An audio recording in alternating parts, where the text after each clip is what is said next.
Hi guys again and welcome back to my channel. So, ang vlog na to is magbibigay lang ako ng tips and experience ko sa pagbabagahe ko ng balikbayan box papuntang Pinas. So, hindi to typical na mapapanood nyo na balikbayan box na nagpack, ganon. So, ang sa akin lang is based on just a story kung paano ako nagpa-box papuntang Pinas. Okay?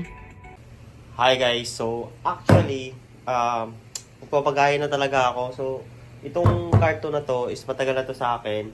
And last year ko pa to kinuha. And hindi ko talaga ma-send kasi unang-una is, tawag dito, naisipan ko siya na ngayon lang this year ko lang pabagahe kasi ngayon lang din ako uwi sa December. And then, before ako uwi, dapat nandun na to sa Pinas. Pero at least, diba, magamit yung laman nito, mabutan ko din. And isa din sa dahilan kung bakit ako hindi nakapagpagkain last year is syempre financially hindi ganun ka okay. So nag-iipon and then maraming mga gastusin ganun. So ngayon talaga this year pupush ko talaga kahit hindi ganun siya kadami na ilalaman ko sa box na to. So but goal natin na punuin to and hopefully mapuno and ayun. So let's go. So, if bago ka sa channel ko, if nakapanood ka ng vlog na to, napindot mo dahil sa thumbnail and dahil sa title, so welcome to my channel. And kunting background lang, my name is Belly and I'm an accountancy graduate from Pinas and now I'm a factory worker here dito sa Taiwan for more than 2 years already. So, ito na yung vlog ko. So, bakit ako nagpabagahe? Bakit ako nagbabalikbayan back? So, way back kasi, nung kabataan ko, nung bata pa lang ako, is sobrang nainggit ako sa mga kapitbahay ko, sa mga friends ko, sa kakilala ko, na may family sila abroad. And then, makaka-receive sila ng balikbayan box from their family abroad. So, parang ako, naisip ko noon dati pa na, ang sarap ko siguro sa feeling noon nung ganun. So guys, dito ko nirealize na pagtatrabaho abroad, hindi talaga siya madali. And sobrang alam mo yun, kasi yung trabaho namin dito is 12 hours, although hindi naman sa part ko, hindi mabigat yung trabaho ko, pero the fact na nasa loob ka ng factory ng 12 hours, hindi yon siya healthy or hindi siya normal compare sa Pinas na nagtatrabaho ka lang ng 8 hours and you have more ample time para to spend other things like sa family mo, sa gala mo, or social life mo. So yun. So dito kasi parang 12 hours, diba we only have 24 hours in a day and then 12 trabaho and then the other 12 is yun na kung paano mo yun hatiin para magkaroon ka pa ng time for other activities mo in a day. So yun. So start ko pa lang mag-box. Ayan na siya. So ang pinababox ko lang is yung una nilagay ko sa ilalim yung mga luma kong damit. Ito and yung mga nabili ko sa sale. So yun muna yung una kong pinasok as base. So meron ako dito. Actually guys, yung mga yan o, yan yan yung isa sa ilalagay ko din dito. And yun nakailaw-hiwalay kasi yung yung hindi ko nalagay dito lahat and bibili pa ako siguro one of these days ng chocolate tsaka other things pa para sa box ko. So ngayon, inuunti-unti ko lang muna.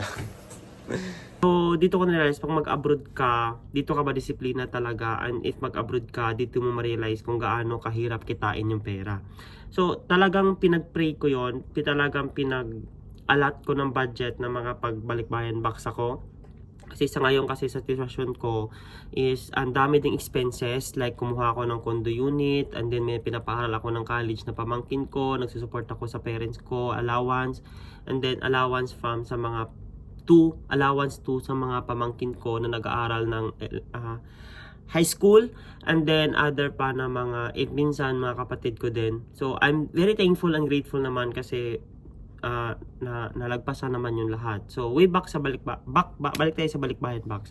So yun, sa balikbayan box actually nag-manifest ako noon na last year sana ipadala ko yung balikbayan box but due to circumstances na may plan ako na magbakasyon this year, this December, actually this month uuwi ako. So hindi ko na sabihin kung ano yung date and malapit na talaga kasi doon ako magpasko at New Year sa Pinas. The fact na napadala ko na yung balikbayans ko last month pa and naghihintay ako ng update sa sa courier kasi hanggang ngayon hindi pa dumating yung balikbayan box ko more than a month na. So understandable naman kasi I'm from Cebu, and then mas malayo kasi sa isla pa ako nakatira. Na-excite lang ako, and i-share ko lang to sa inyo kasi iba talaga yung feeling na na-accomplish mo yung bagay na parang, although para sa iba parang simple lang yun, pero para sa akin it's parang meaningful siya para sa akin. So paano ko ba na-push through yung balikbayan box ko? So, yung balikbayan ko, na-mention ko kanina, is sa last year ko pa siya na plan, and then kumuha ako ng box, and then nag-down ako, and then hindi ko muna bumili lahat. So hindi muna ako bumili lahat in a one shop. So ang unang ginawa ko is bumili ako ng mga habon. Yun yung una kong binili, yung habon, tapos yung mga shampoo, tapos bumili na ako ng spam, tapos tinignan ko yung expiration, 'di ba? So January pa lang 2024 nag-start na ako bili-bili. So iniipon-ipon ko yon every time lumabas ako. So inipon-ipon ko siya in a small amount. And then yun yung una ko mga binibili, tapos in-stock ko lang siya dito sa room ko. And then pangalawa naman is yung ginawa ko is bumili ako ng mga sale na damit, and sale na damit like sa Kako. So if taga Taichung ka or nasa Taiwan ka, yung mga Kako is Kako. Yun yung mga magsisale siya pag mga September, October. Yun, bumili ako niyan, and may binili ako kasi noong 2023 pa. Bumili ako ng mga jacket, mga t-shirt. Sobrang mura lang kasi siya.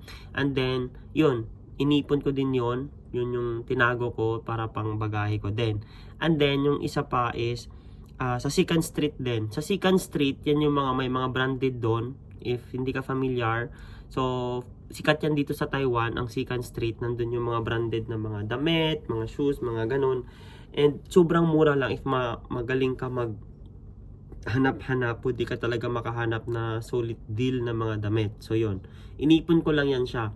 And then, yung pangatlo na ginawa ko para sa bagahe ko is nag-shopping ako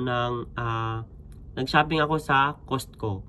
So guys, sa Costco kasi bakit mas gusto ko na bumili doon, which is suggested naman kasi mga bulk doon, bulk. Alam mo yung bulk? Kasi may mga malaking item like sa mga coffee, may chocolate din, and then may mga pangpalaman, yun, and then may mga vitamins din. Bumili ako ng vitamins doon para sa parents ko. Bumili ako ng chocolate, yung mga palaman, yung Kirkland. Bumili din ako doon ng whiskey. Pinadala ko din, bumili din ako doon ng, ano ba yung binili ko doon? Yung basta, medyo malalaking item. And then, ito pa yung isang tip na ginawa ko sa bagahe ko, na i-share ko sa inyo is, sa company, meron kami mga gift voucher. So, inipon ko yung mga gift voucher for 1 year, and then, yun yung pinambili ko sa Carrefour. Kasi yung gift voucher namin is sa Carrefour. So, inipon ko yon, and binili ko ng mga noodles, another habon, and other grocery items para pandagdag doon sa bagahe ko.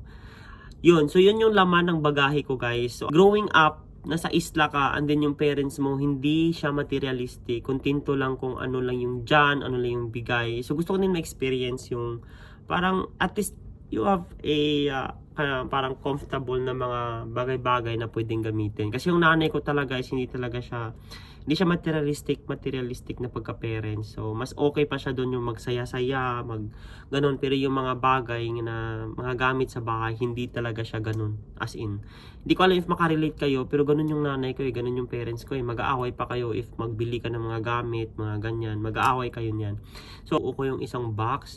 And then, grateful ako kasi may mga, nagpatulong ako sa friends ko ng pagbabox kasi first time ko nga and hindi ako marunong mag-box. So, ilang araw ko din yun na nag-box, and din tiningnan ko siya para kung paano ko siya tatapusin. So yun guys. So, yun lang yung parang naging tips ko, ang experience ko na nagpapagahe ako sa Pinas.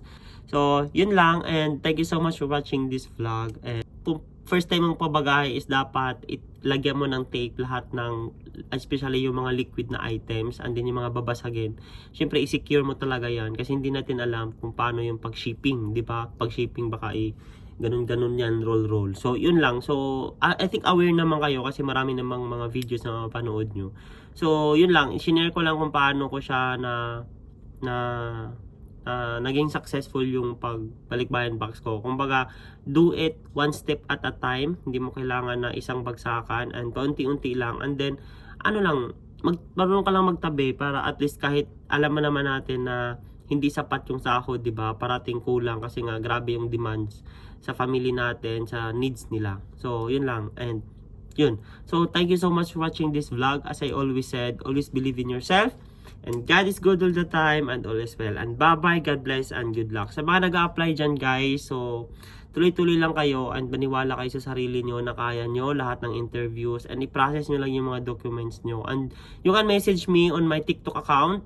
Active ako doon. Sobrang active ako sa TikTok. Sobra. And then, sa Facebook ko din, sobrang active din ako doon. Please follow my page. Yon, doon ako nag-focus sa personal page ko. And, yon, thank you. And, bye-bye, God bless, and good morning.